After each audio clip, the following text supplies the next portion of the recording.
Allegations that he used banned IVs before his last bout with Manny Pacquiao, Floyd Mayweather must now turn his focus to Andre Berto on Saturday night in Las Vegas. Mayweather has said publicly that he will retire after his 49th fight. If Floyd defeats Berto and then retires, he would tie former heavyweight champion Rocky Marciano's record of 49 wins, no losses or draws. Marciano retired at 31 years old after defeating Archie Moore. That was all the way back in 1955 that record has stood. Stephen A., what impact could these allegations have on this fight in Floyd? I suspect little to nothing. Floyd Money Mayweather is just entirely too experienced, and when the adversity hits him, he rises to the occasion inside that ring. But I will bring up a couple of things. Number one, supposedly he had canceled an interview with SportsCenter that he was supposed to have yesterday. Yeah. Normally, I'm very, very big on you make a commitment, you do everything it takes to get there. In this particular situation, I don't have a problem with it, because when you are a fighter and it's like on the eve of the fight, anything that distracts you, remember, it only takes a split second to get caught with the wrong punch and take you out of there. So anything, when it comes to fighters, I'm not talking about meaning him and SportsCenter or whatever. I'm saying that when it comes to a fighter, whether it be unboxing or the UFC or something like that, when your very life basically is on the line because you got to fight, you shut off all distractions. That's just me at that moment, meaning like right on the eve of the fight. The other thing that I want to say is this.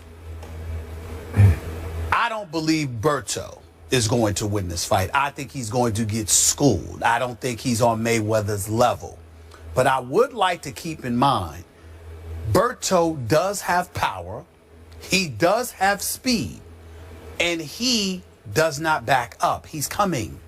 And so as a result of that, you get a puncher's chance in the sport of boxing. And I believe he has a puncher's chance, even though I don't think it's not as much of a chance, because I don't expect Mayweather to get hit, to be quite honest with you. Having said all of that, I do not believe Mayweather is going to retire. I do believe he will fight this fight. He will announce his retirement, obviously, and say it was great and he's not going to miss it. And then he will wait to see what happens with Cotto and Canelo Alvarez on November 21st, I believe. And after that, what Pacquiao does. And then he'll make a decision about getting another $100 to $200 million down the road about a year from now. In the end, what it comes down to is that he's gotten a bit slower, just a touch. He's got hit against Sugar Shane, got hit against Madonna. And so as a result of that, even though you surmise that this ain't going to be a distraction because he's too experienced and too much of a veteran, you never know, because we're talking about a split second where something could happen. So I'm keeping my eyes on this, because I think regardless of how they want to act, this report stung them just a little bit, more so than other things in the past. This is not the first time something like this has been mentioned. It's the first time it's gotten to this point. And I think that is categorically and emphatic as Leonard Ellaby was in denying to me personally that this is bogus, there's no truth to it whatsoever, this is much about nothing, this is a bunch of nonsense. At the end of the day, that doesn't mean they're not irritated. It doesn't mean they're not disgusted. And you never know how that can affect somebody just 48 hours later. You know, when you first started talking, I thought you were just kind of hyping the fight, like giving people a reason to watch it because one punch could catch him. But the more you spoke, the more I thought you were showing your heart on this. You think that Floyd could be in a little bit of trouble here? I think it's possible from the perspective of, I don't think Berto, a boxer, is on Floyd Mayweather's level. And I don't think that he can outbox him. My thing is, I think Berto knows that. And the whole thing about it is that I don't care how beautiful you can box. How are you once you get hit? If Berto hits this guy, Berto is not as slow as Madonna, and he's not as old as Sugar Shane. If Berto catches Money Mayweather, there could be a problem. I don't believe it will happen, but again, the slightest distraction, when you get up there in age, reflexes just a touch slower, you never know. I'm not trying to promote the damn fight. I ain't going, but I'm telling you. You're going to watch it? Yeah, of course I will watch it. Should I buy it? As a casual boxing fan, should buy it, because we will definitely talk about it on We'll definitely talk about it. We're in this business. You know what? You can watch it because Berto is going to come to fight. Now that may not, that's going. I agree with you. Detriment, but Andre Berto does not back up. Unfortunately, he walks into a lot of punches. That's right. And he has lost 3 of his last 6 fights, including losing via TKO to Jesus Soto Caras. That was because he was a one-on fight at that time too. Okay, just like you said, Pacquiao. I understand, right. but still, the record is the record. And I did have an issue. Floyd should have gone ahead and made his appearance on SportsCenter at 6 o'clock. It was during the 6 o'clock hour last night.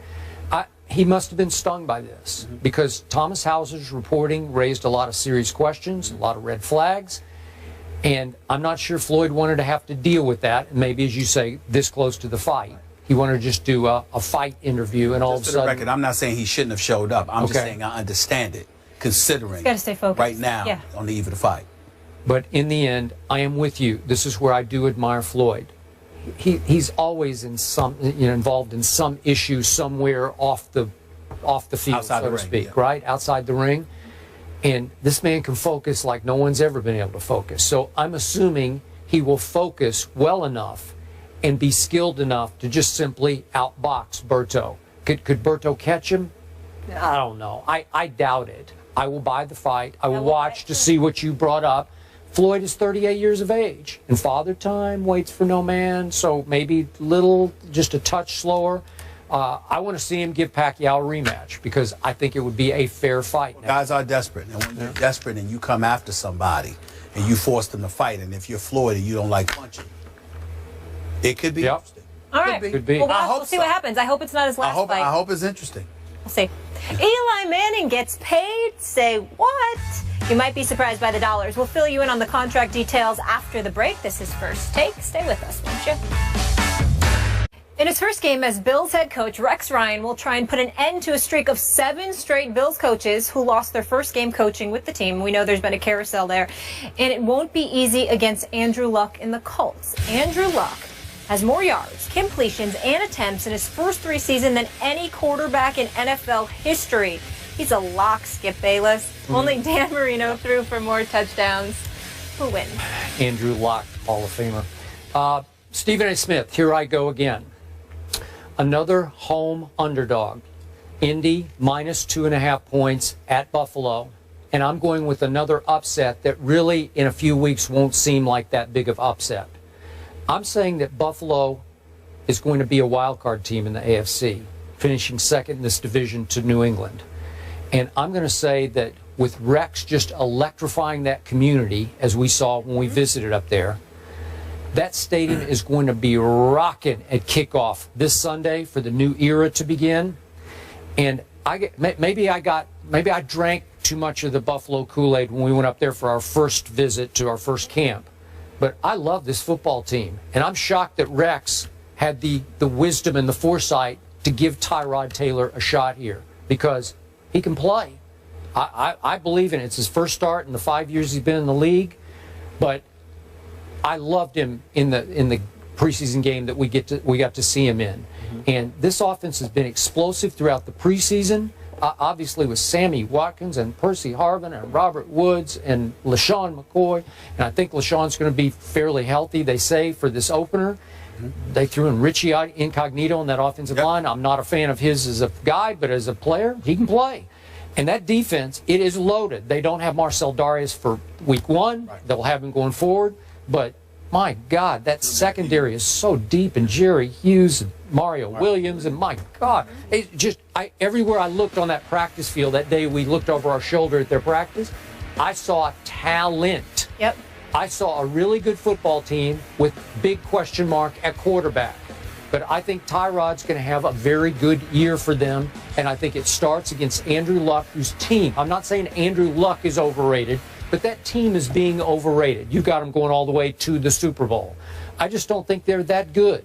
I don't see it, and I think they're going to get off to a rough start at Buffalo. I got Buffalo winning 28-24. Remember at camp, Jim Kelly said Tyrod Taylor. He did. I was a little surprised when he told us that for quarterback competition, but he said, don't rule him out during training camp. What I would, I'm sorry, Skip. Yeah. Yeah, here we go. They don't have a quarterback.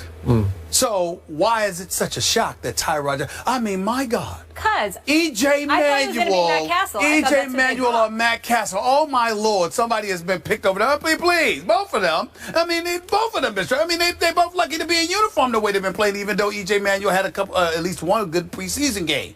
Here's the reality. Skip Bayless. If you pick enough teams that are the home underdogs, you're gonna get one right. So I think I'm going to get every one of them right. We'll see on Monday, won't we? But I got news for you. I don't always pick home underdogs. I like these. I'm just talking about today. But when I do, I win. This weekend. That's all I'm talking about. We're talking about last year's Open. I'm talking about now.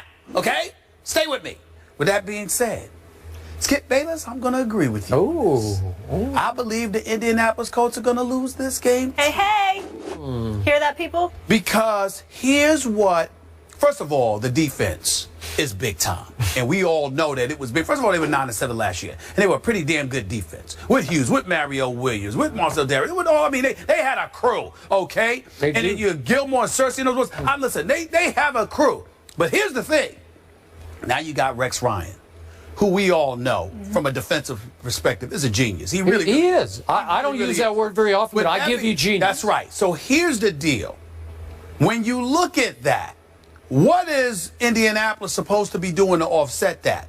You still got Andrew Luck. You don't have Reggie Wayne anymore. T.Y. Hilton is no joke. No. You got Fleener and Allen there at the tight end spots. I get that. Frank Gore is supposed to be the X factor. Yeah. Against any other defense than this or the Jets, you got me, or Seattle. But the fact that this game is against Buffalo on their home turf, the beginning of the Rex Ryan era, I don't see you being able to run the football effectively on them. I just don't see that.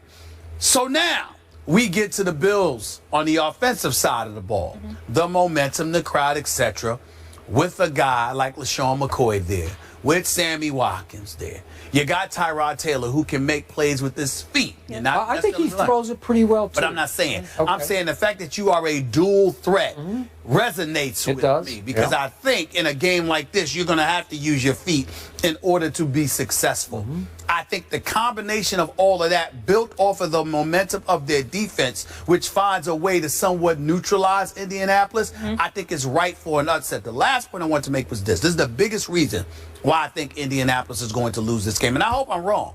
You know, even I'm not serious. I hope, because I don't care who wins the game today, this weekend. But I will tell you this. I don't trust Indy yet.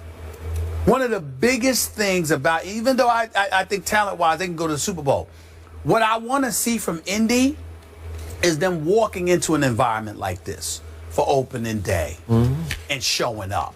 They're the type of team on their home turf they'll win, and the next week you can't even recognize them on the road. I want to see them respond to that. I got to see it to believe it. And until I do, I'm going to give Buffalo the edge in this one. I think Buffalo's going to win this game 24-23. Okay. Can you see Buffalo winning a wild card? No, I got the Jets going to the wild card. Do you really? Oh, that's bold. I got the Jets. Is LaShawn starting? I thought he's a little bit banged up. Do we know? They say he's a little bit banged up, but he says he will be ready for week one. He says he will be ready for week one. That'll be important. But they haven't said it. All right. You guys want to talk a little boxing? Why Having not? so much fun with NFL. But Mayweather, it's his last fight of his storied career this Saturday. That's what he's telling us. Will the recent allegations have any impact on the outcome? That is next.